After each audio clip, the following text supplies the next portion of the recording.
nakabuka. Hinog na to. Dahan-dahan. Wow. Ang variety nito is Red Israel. Ay, nakabuka. Tignan niyo, nakabuka yung fig natin. Ibig sabihin, overripe na to talaga. Ayan o, tingnan nyo. Ngayon, itong net ng Red Israel, lagyan naman natin dito.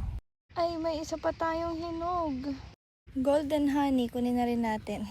Ayan, meron tayong golden honey and meron tayong Red Israel. Ito, hindi ko pa to natitikman. First time ko siyang kakainin. Hugasan natin for safety. So, ayan, for reference, ito ang Red Israel na bunga. Ang alam ko, nakapagbenta na ako nito eh. So, ganito yung mga bunga nun. Pag napabunga nyo yung mga fig nyo.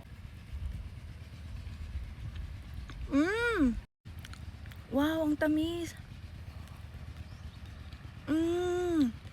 So, para siyang BTM6, magaspang din yung balat niya. Pero, edible naman. Ang sarap. Siyempre, sunod natin tong golden honey. So, ayan. Medyo hindi pa siya hinog, pero pwede na. Malambot na kasi. Medyo matabang. Pero masarap pa din.